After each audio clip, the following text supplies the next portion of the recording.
Yay! Okay, I think I'm live. Yeah, it says it is. Hello. Funny story. I was setting everything up and I have this on a stand because I'm trying to be fancy. And I'm doing the front-facing camera so I can like see comments and everything. All of the names are backwards. So off to a good start. Good to know. I'll just have to say all of the names. Yeah, so basically I'm just gonna do a live and kind of talk about, this is our board game cabinet. It's full, but not as full as it could be. We have more cabinets that we could fill. But they're all gonna be, the names are gonna be backwards, and that's perfectly fine, I suppose. So I don't know if I should start top to bottom, but I'm gonna start bottom because it's closest to me, and I'm sitting on the ground. So basically, there are a couple games in here. Let me find them. I think the next one's up there. There are a couple games in here that we've actually never played. The thing with board games is that a lot of times you need a lot of people to play them, 4 or more generally. I say Agricola. And look, it's backwards. This is gonna be fun. I say Agricola, but that's one of the games that I've read really good reviews about. Never been able to play it because I read that you need like 6 people to play. And it's really hard to get 6 people in everyone's busy schedules all together at once. But anyways, Splendor is a great game. Splendor is a really good game for people who are not big into gaming. It's pretty easy to pick up, but also provides people enough of a challenge. People who like to have challenge or strategy or anything. Splendor is a really good game for that. It's also pretty well adapted for 2 players. If you're like me and my husband, and it's usually just us 2, it's nice to have 2-player games. And I also have a couple 2-player specific games that are only 2-player games. I did a lot of research into finding just 2-player games. Also, I'm not going to go through every single game because that will take a while. But another game that we really like is Alhambra. This is also good. It's not so great as a 2-player game, but it's great if you have 4 people. I think the max is 5 people. Wait for it. Wait for it. No, it's up to 6. This is a really fun strategy game. It's also building things. We haven't played it for a hot minute. We played it a lot, and then we got burnt out from it a little bit. But Alhambra's really good. There are a couple elements of it that can be really tricky to people who are not into gaming or board games, or who are new to them and are not used to thinking strategically. But it's still really fun. It's easy for people to read generally, so if people have vision issues, this one is also a good one.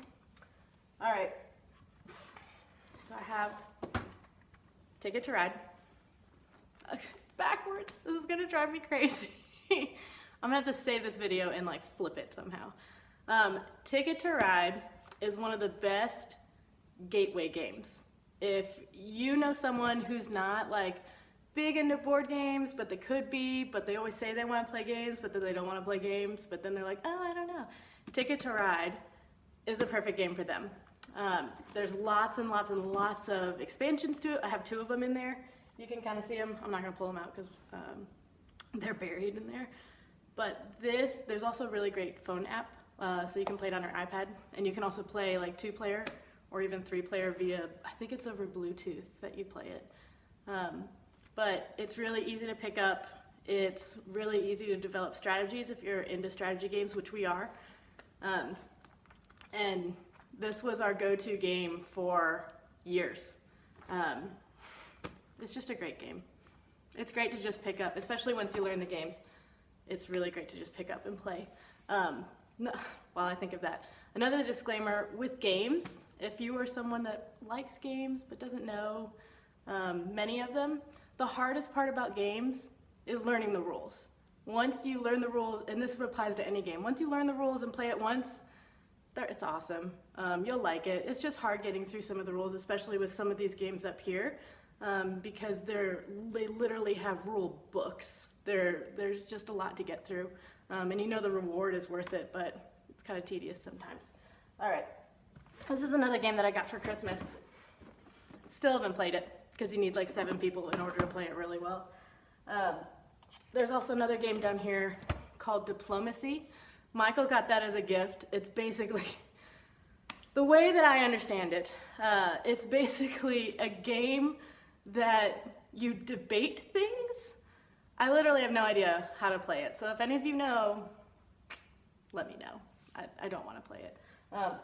There's also a game called Small World down here. That's another one that I need like 6 people to play and learn, but I haven't found 6 people to play with. I'm gonna put these back because I'm slightly OCD. Oh, and there's another one, hold on. This one, Pandemic, is a really good game. So it's a different style. I'm gonna change how I'm sitting because it hurts.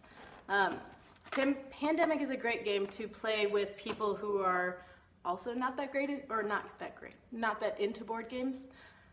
It's a type of game style that's called cooperative. So basically, sorry, I'm just gonna get rid of notification. You basically play as a team against the game. Everyone has their own role and you're working towards this, like a singular goal. So it's fun for people who like to play in teams, who may not want to be in charge of like their own strategy.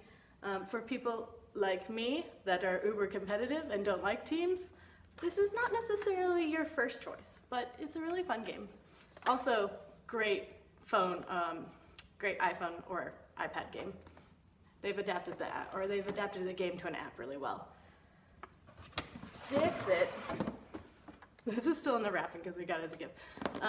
Dixit, from what I remember, I've only played it once. You basically, it's all about telling stories. Like I said, only played it once, but it was fun. But we had a big group. I think this would be better as a group game. It's not a 2-person game. Pandemic is okay as a 2-person game, but it's better with 4. Like I said, I have to put it back because it'll drive me crazy. So, coming up to here, oh, I know. Coming up to here, this is one that my husband found. It's called Patchwork. It is a 2-player only game. So it's perfect for couples or for people where there's just 2 people around the house. Basically, the goal is to build your own patchwork quilt. You have all the tiles in a circle and there's you can only choose a certain amount and you have a game board that you're trying to build a patchwork quilt on. It's really fun to play. It travels decently. A lot of times we will take games on the road with us and travel. That one you can put in a couple Ziploc bags and you're set. You don't have to carry the box with you. So I like Patchwork a lot. That's one of our newer ones. So this one, the ginormous blue one, is Carcassonne. And we have the big box edition because this was our obsession for a couple years. This was definitely one of our favorites. Carcassonne is a great strategy. Sorry, I should hold it up. Still gonna be backwards. Carcassonne is a great strategy game. It has clearly a lot of different expansions, but it is great because it's so different every single time you play it. Catan's also similar, but aw, hi friends. But yeah, Carcassonne, really great game if you haven't played it. It's basically a tile placing game where you draw randomly and then place tiles and try to create magic and gain points, which is kind of every game. You're just trying to gain points. Back here is Monopoly and Scrabble, which are pretty standard. I mean, everyone's kind of played those. Monopoly doesn't get played much in our household because I lose pretty much first every single time. Risk is the same way. I refuse to play Risk. Moving on. If you've never heard of Settlers of Catan, or Catan, however you say it, and this is the older version, you can tell it's kind of beat up. We've had it since college, I think. Now I think they just call it Catan, whatever. This is other than Ticket to Ride, this is one of the best gateway games you can introduce to people. It's pretty easy to learn. I mean, the rule book is pretty small. Really easy to learn, really, hi girly, aw, how are you? This game is really easy to pick up, really easy to learn. The rule book is pretty straightforward, but the game board is different every single time you play it, which is why it's so great, because every time you play, it's different. It's constantly changing, so it's really hard to get bored with this game. It's also fun playing this game with people who have played it before because everyone has their own individual strategy style. So it's kind of fun to see those played out. But if you've never played this and you think you like board games or you want to get into board games, this is the one. This is the starter pack right here, basically. Like I said, we've been playing that since college, high school? No, college. It's the gateway game. It's the go-to gateway game. Dominion is Dominion. The backwardness is going to drive me nuts. Dominion is a fairly new one to us. It doesn't have a game board. It only has cards. So you're basically collecting cards. But it's really, really fun. It's good for a two-person game. Oh, Catan's also good for 2 players. It works pretty well as a 2-player. It also travels really well. I've taken this on multiple trips. And I just pack it in gallon-sized Ziploc baggies. And it's really easy to just throw in a suitcase. Dominion works really, really well as a 2-person game. We have played this quite a few times, but basically you have the game board is just cards that are on a table, and you're just trying to, I think you're just trying to gather cards, and you're trying to pay for certain cards, and again, reach the end goal. But Dominion is fairly new to us. It's sideways. There we go. But it's really, yeah! But this game's awesome if you haven't played it. All right, I haven't played this game in a long time. Quelf is the wackiest, it's like the craziest game. It's like charades, it's a party game. Let me just start with that. But it's like charades meets Pictionary meets just craziness. Like I said, I haven't played it in a long, long time. It's one of those games where you need a really specific group to play it. A group that is fairly uninhibited and willing for whatever. And is also really comfortable around each other. But another one? So King of Tokyo, we got this a couple years ago, but King of Tokyo is a really fun game. It's basically half chance, half strategy. There is a dice element to it, but it's mainly chance. We have tried it 2-player, doesn't work as 2-player. It's really not that fun. But 4 or more, it's actually pretty fun. Again, it's really good for people, the graphics are really nice, but it's really good for people who don't like a lot of rules and just like to play. So give them this, they'll love it. I could see people maybe 12 and up really enjoying it. Again, if you can tell by the graphics, it's like monsters and everything. So teenagers would like that. I don't know. So then we have Killer Bunnies. We have the Ultimate Odyssey Edition. We found out that this Killer Bunnies game has a ton of variations, like a ton of expansions, a ton of different types of games, or different types of adventures, I guess you could call them. We haven't played it in a little while, so I've kind of forgotten the details of the rules. I remember it being really fun, but also really tedious, or at least this version was really tedious to learn, and remember all the rules and remember who goes where and what. We need to replay it again. And again, Scrabble, Monopoly. Standard, refuse to play Monopoly. I'll play it, but I'm not very good at it, so, because numbers are not my thing. And again, I have to pack it back up because I'm a CD. Let's see. Oh. So, going up another shelf. Hold on, this goes here. Also, this cabinet has, it's Tetris, basically, getting all the games in there. No! But I win every time. Alright, going up to the next shelf. These 4 actually, it's really just these 3. Let's start with these 3. They are pretty much called One Night. We call them One Night Werewolf, but One Night Ultimate Werewolf, One Night Ultimate Alien, and One Night Ultimate Daybreak. The first one is One Night Ultimate Werewolf. If you've ever heard of the game Mafia, where basically everyone, and we played this actually a lot in our dorm in college. We played Mafia at least a lot in our dorm in college. Basically, usually you just use a deck of cards. Face cards have certain values to them. Everyone's in a circle and there are different rounds where people go to sleep and they have their secret roles that they wake up and do whatever for. And then everyone wakes up and you discuss what happened in the middle of the night and who died or why and who's the mafia, basically. This is exactly the same. There are a lot more roles, they're a lot more fleshed out, and it can get really complicated and really fun. This is really good for people who like to talk and like to spin stories and spin tales and enjoy piecing together who people are. It's actually really fun. This also has an accompanying phone app that guides you, that narrates everything. That was always our problem when we played Mafia in college, is that there always had to be a person narrating, so they didn't get to play, which was kind of a bummer for them, but nonetheless. One Night Werewolf is really awesome. We haven't had a chance to play many of the expansions yet. I think we've played a couple of Daybreak, but we haven't done any of the Alien. It's not a two-person game. You really need 4 or more. The more people, this is one of the games that the more people, the better. Especially the more people that know how to play the game, the better, because they know the rules and they can adapt to the different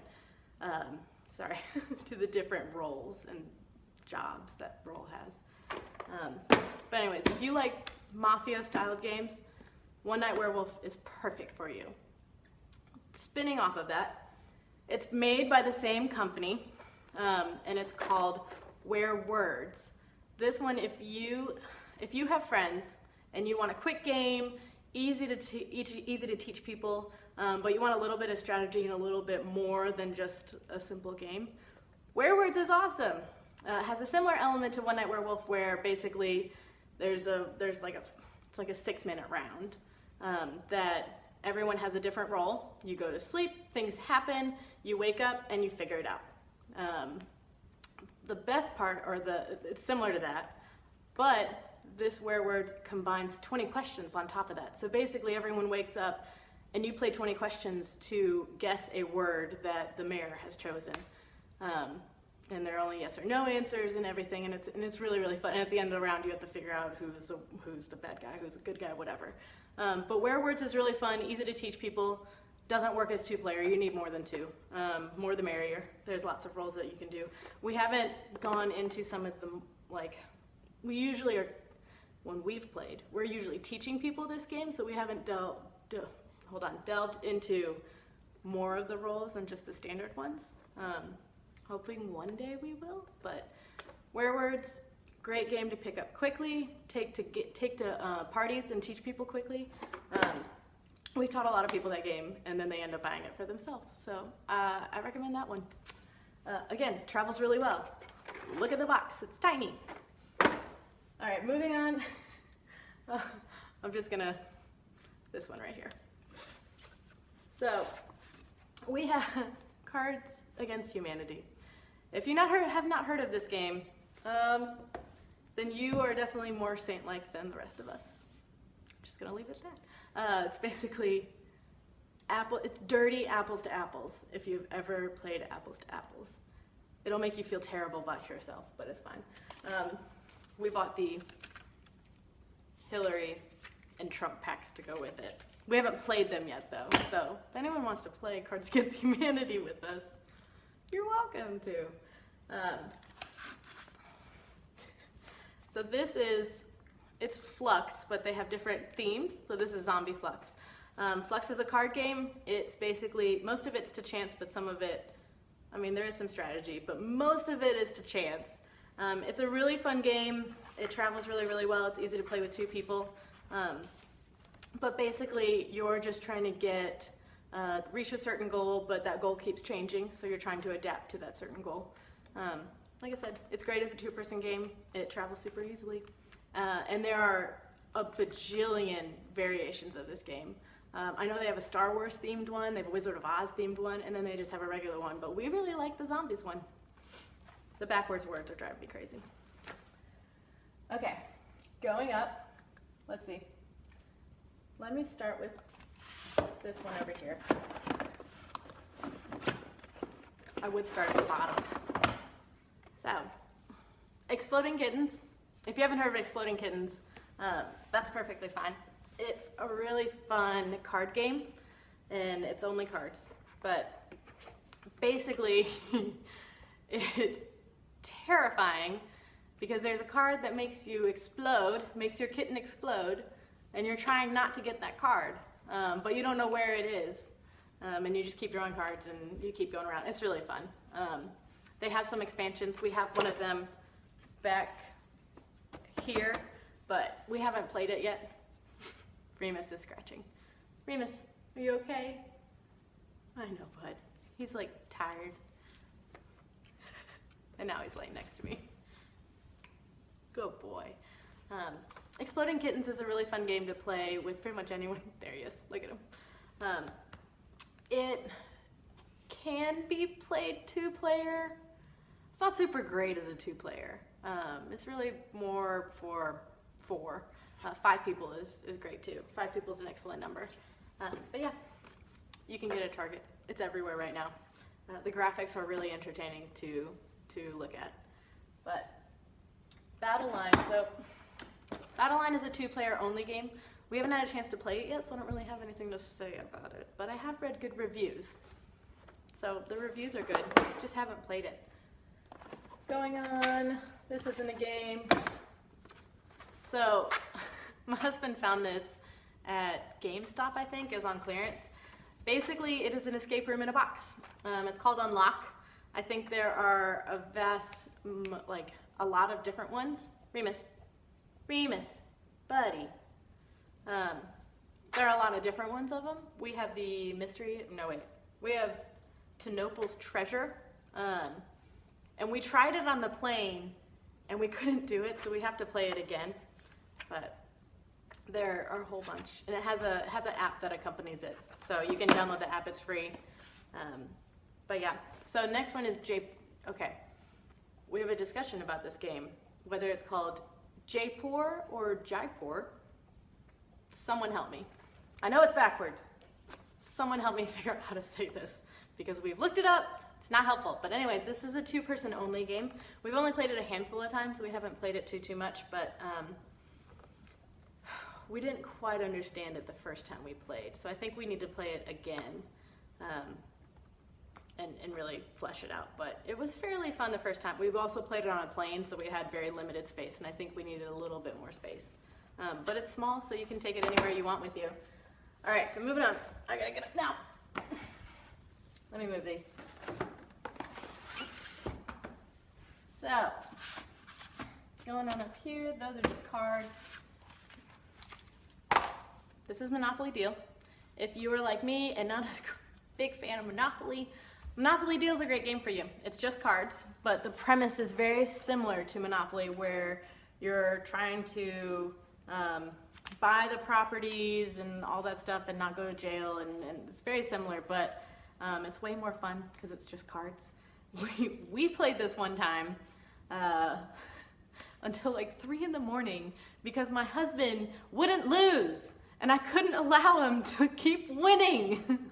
That's how competitive we are. So we ended up going to bed and he still won every time. Rook is another game that we've played quite a bit. This box is pretty beaten up because we've had it for a while, but it's a 4-person game. It's very similar to Spades, I think. I haven't played it in a while, but it's really, really fun. Next game. Okay, ready. Rivals of Catan, 2-person version of Settlers of Catan. Boom. It's really not much, it's not any more fun than the regular Settlers of Catan. It's a little bit different. It's mainly all cards. It doesn't have like a board. I could do without this and just stay with this one, so just going on there, just staying out there. This is the expansion of Exploding Kittens. This is another expansion of Carcassonne. All right. Before I go into that one, Loaded Questions.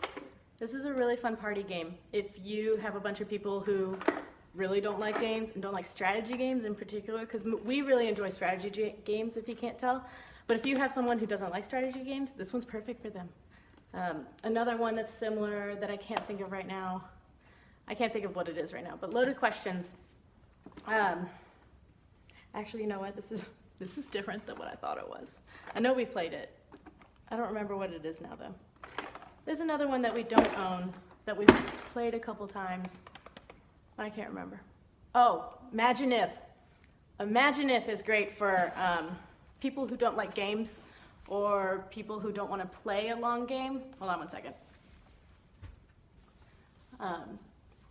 Imagine If is great for people who don't want to play a long game and don't want to commit to it, but they still want to play a game and like partake with everyone.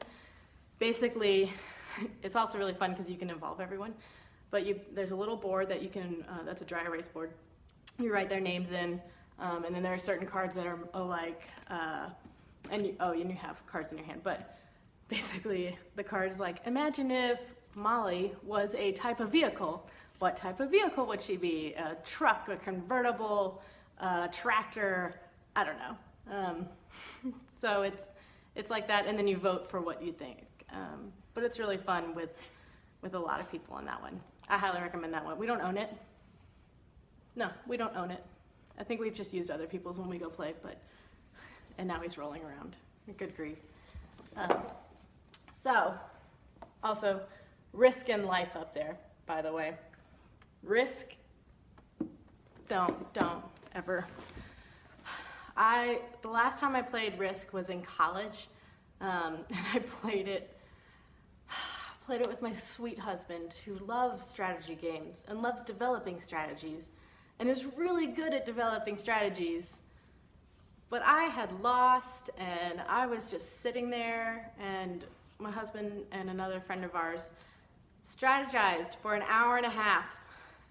I took a nap and I woke up. That was the last time I played Risk. Because they strategized for so long and I was like, I'm not even playing anymore. I could have just left the room, looking back. But he ended up winning, so it worked out for him, but my nap was wonderful. So we don't play Risk very much.